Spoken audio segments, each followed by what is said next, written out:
Words of Counsel. By CH Mackintosh. Prefatory Note. The following little paper was never intended for publication. It was written expressly and exclusively, for two very dear and valued friends. A brother whom I greatly love and esteem, happening to see it, urged me to give it to him, with a view to publication. I demurred, but my friend so earnestly pressed me to allow him to print it, that I gave way. May the Lord graciously deign to use it. CH Dublin, February 14, 1889. Number 1. You enter your room, and find the fire all but out. There seems scarcely a trace of vitality. The fire irons are there, all polished and laid in order, but what could they do? Nothing. 1,000 sets of the most splendid fire irons could not produce a single spark. There must be a living hand to move them, or they will lie there motionless and powerless. What is to be done?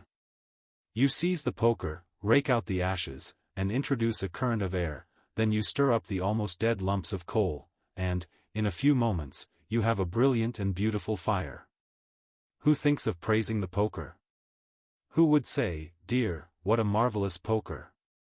It is not the lifeless poker, but the living hand that does the work. True, the hand uses the poker, but the poker is useless without the hand. Now, there is a fine moral lesson here for all who are, in any little way, used in the Lord's blessed work. We have ever to bear in mind that the works that are done upon the earth, God is the doer of them. If He deigns to use us, let us never forget that we are but mere instruments, just as helpless and powerless as the poker. No doubt, we have enjoyment in the work, but we are not now dealing with the question of enjoyment, but ability. If any real work is done, God is the doer of it. To Him be all the glory. Who then is Paul, and who is Apollos, but ministers by whom ye believed, even as the Lord gave to every man? I have planted, Apollos watered, but God gave the increase. So then neither is he that plants anything, neither he that watereth, but God that gives the increase. 1 Corinthians 3 verses 5-7.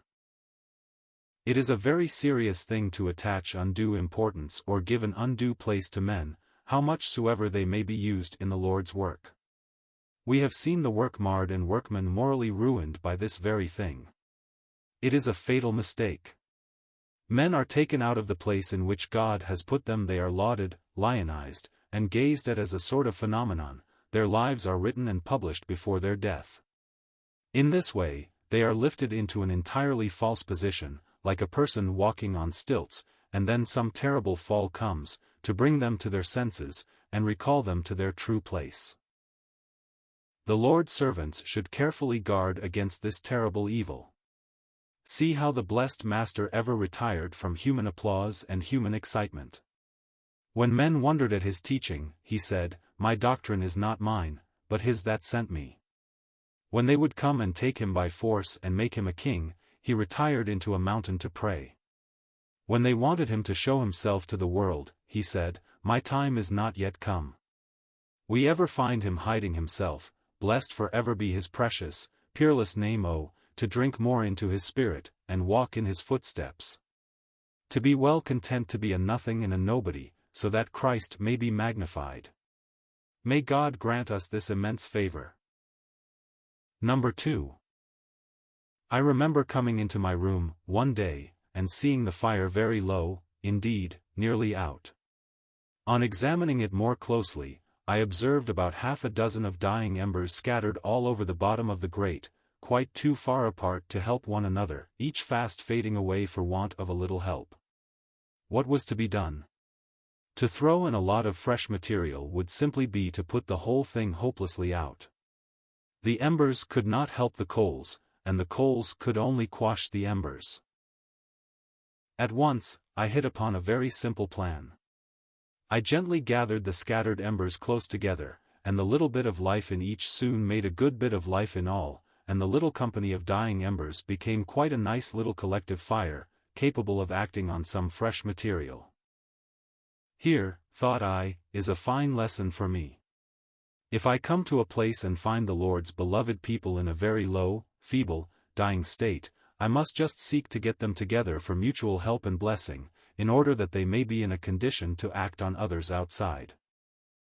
This mutual help is of all importance. People are so prone to lean upon gifted men. And if they cannot have such, they get discouraged and scattered, instead of getting lovingly together and helping one another by their mutual faith. Number 3.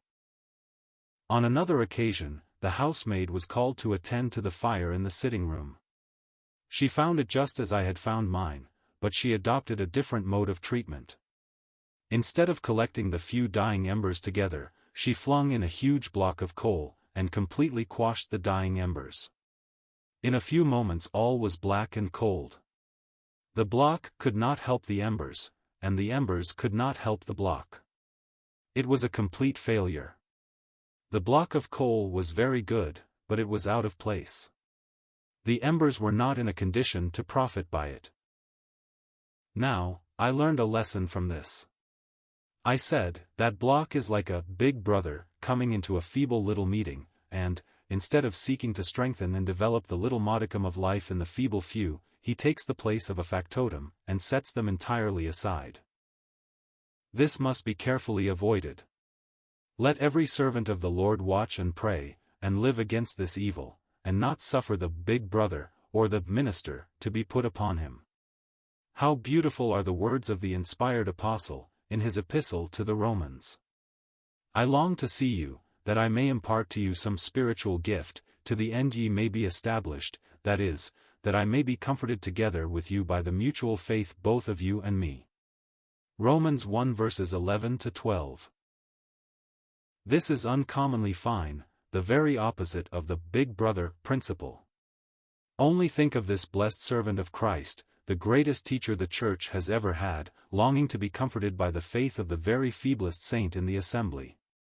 He longed for fellowship, he was ready to help, but he did not want to monopolize. He would not quash the dying embers, but gather them together and edify them, that he and they might be comforted together. Nothing can exceed the moral beauty of this. It is simply divine.